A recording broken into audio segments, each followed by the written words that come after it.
and for today's video, I am going to talk about 3 topics. These are infinite series, matrices, and determinants, and we're gonna solve one problem per topic. So without further ado, let's get started.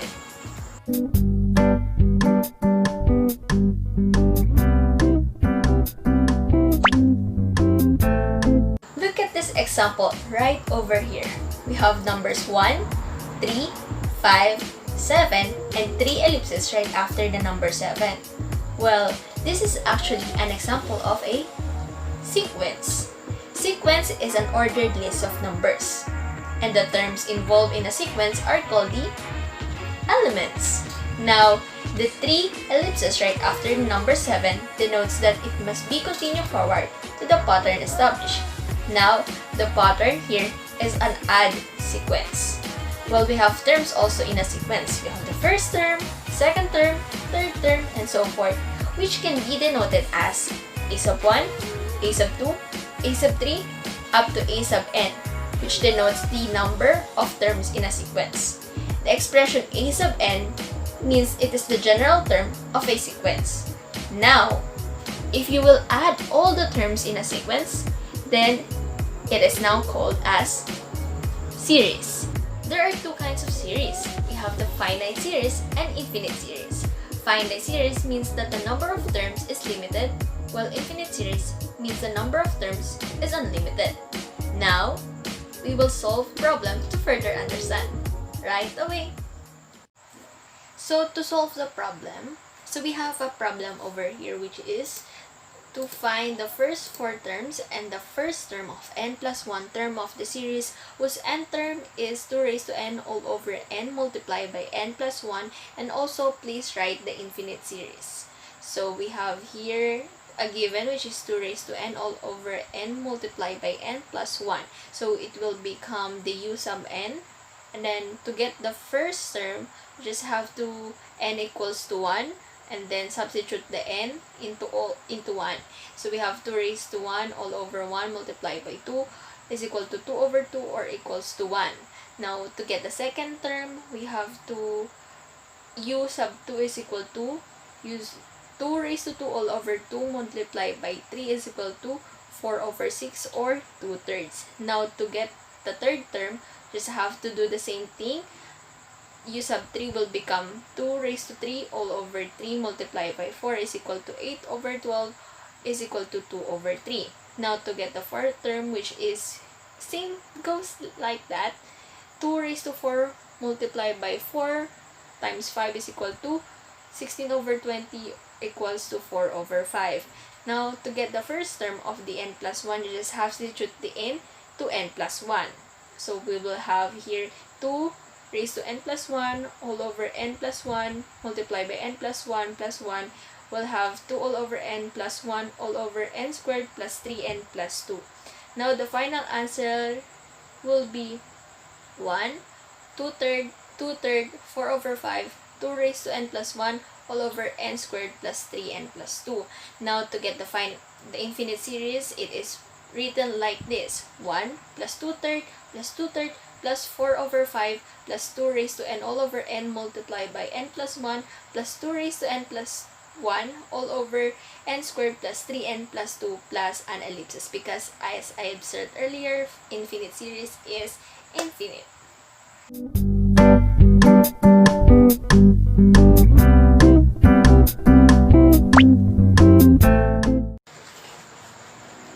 Now for our second topic, it is all about matrices. Now let's take a look at these numbers. We have 2, 3, 5, and 8. This is just a row of 4 numbers, which could be write in different ways. We could write it like this. We write it in horizontal like this, and in vertical like this. But also, there is another way of writing this. The first 2 numbers will be on the first row, and the last 2 numbers will be on the second row. We have here 2, 3, 5, 8. Now, these ways of writing this number is called as matrices, and each of these are called as a Matrix. By matrix, matrix is a rectangle arrangement consisting of elements written in rows and columns and usually enclosed by a bracket. And matrix is denoted by a single capital letter, usually from A to Z. Now, matrices have also different types. We have square matrix, we have the identity matrix, we have the row matrix, we have the column matrix, we have diagonal matrix, we have zero or null matrix, and we have triangular matrix. Now that we have already background about matrices, I guess I have to ask you this. Have you thought about what will be the inverse of a matrix? Let's find out by solving the inverse of a matrix. Let's try to solve this one. Okay, for the next problem is to find the inverse of a given matrix using the Gauss-Jordan method. Okay, Gauss-Jordan method is not the only way to find the inverse of a given matrix, but we are going to use the Gauss-Jordan method here. So, in using this, we have the acronym. We have the sign acronym, or the SINE, which stands for search, interchange, normalize, and elimination, that we are going to perform on this to get the inverse of the given matrix. Now, we have to recall the identity matrix when we are using the Gauss-Jordan method. So, recalling identity matrix, we have here the identity matrix, and also, we will combine the given matrix and the identity matrix because we will try to reduce the given matrix and the identity matrix. We will perform elementary operations on both sides, and once we perform it, eventually the given matrix will become an identity matrix, and it will be the right side will become the inverse of the given matrix. So it's a bit complicated, but once we perform it, once we solve for this, you will get to know it. You'll get to know the steps on it. Now, let's combine first the given matrix and the identity matrix. We have the A and the I combined. Now, first we need to locate the largest number. So it's in diagonal form. So it's have here the number 3. So we need to perform operations on both sides so that the identity matrix will be on the left side. So we have here the R1, R sub 1, R sub 2, R sub 3 represents the next rows of the next set, meaning once we perform an operation. So it is an operation. So R1 represents R1. So we just have to remain R2, R2 minus R1. Then yung row 3 for the next set will be R3 minus R1. Now we need to perform it. It will become like that. So for the second row, we just have to perform R2 minus R1. So once we perform it, you can also try to solve it while we are solving this. And for the R3, R3 minus R1. Since it's not yet in an identity matrix, we will form again operations. And we'll just have to remain the right side. Since we have 2 over there, so we will perform another operations. And still, once we are not yet done on converting them, we will apply. So R1 will become R1 minus 2, R sub 2, R2 will remain the same, then R3 will become R3 minus R2. Now to perform that, it will become like that. So that is the outcome for the R1. R2, that is the outcome. Then R3, that is the outcome. Now still, we have 4 and negative 1. So we are going to perform operations against on both sides. So for the next set, we will apply those following. R1 minus 4, R sub 3, R2 is equal to R2 plus R3, and R3 will become R3. So for the next set, as we perform the operations, we have here the first set. You'll get the first row. Now for the second row, you just have to add the R2 plus R3, and then R3 will remain the same. Now, once we perform all the operations, we could see that this is already an identity matrix. So therefore, the right side is now the inverse of the given matrix. We are in the form I with a borderline A.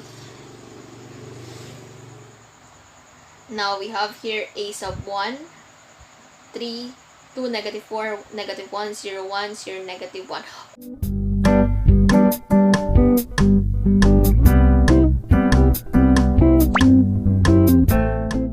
Now we're down to our last topic, which is all about determinants. A determinant is number associated with matrices. So how were we supposed to get the determinant of a given matrix? Let's look at this. We have a 2 by 2 matrix. And to get the determinant of this, you just have to cross multiply. So to get the determinant, we have here A sub 1 multiplied to B sub 2 minus A sub 2 multiplied to B sub 1. It's simple as that. But how are we supposed to get the determinant of a 3 by 3 matrix? Now, let's try to solve this example. So today we are going to solve for a 3 by 3 matrix determinant. So earlier we know how to solve for the determinant of a 2 by 2 matrix. Actually, we could also do the same thing on a 3 by 3 matrix using the diagonal method. But it's a bit more complicated, so we're going to use a simpler one, which is the use of a cofactor expansion. But how are we going to, or what is cofactor expansion? Well, the first thing that we need to do is to make a little sign chart. So we need to have the positive sign first, and then alternative the negative sign, and then positive again, and so forth. Then right after we have the little sign chart, the second thing that we need to do is to pick any rows from the given matrix. Now, we will choose the first row, which contains number 4, 0, 5. And then, since we are choosing the first row, look at the number 4 over here. So, all those rows and columns that contain number 4 will be eliminated.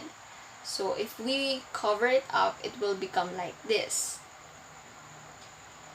As you can see, there will be left a 2 by 2 matrix, and we could perform on finding the determinant of a 2 by 2 matrix and multiply it by 4.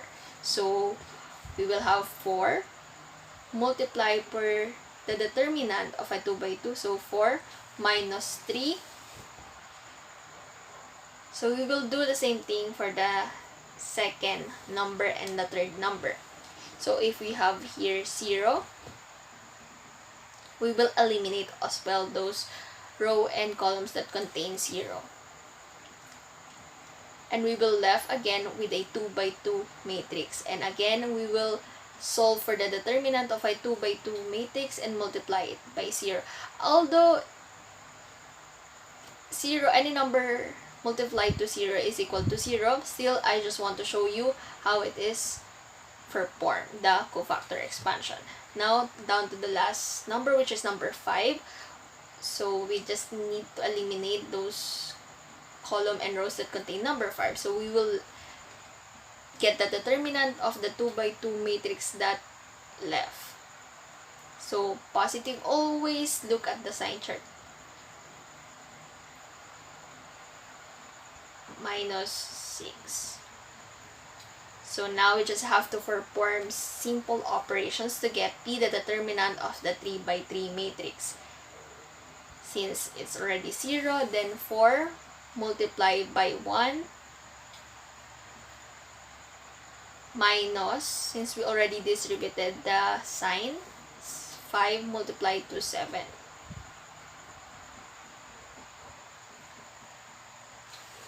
And then, as we perform the operations, we have here 4 minus 35. So the answer for the determinant of the given matrix is negative 31.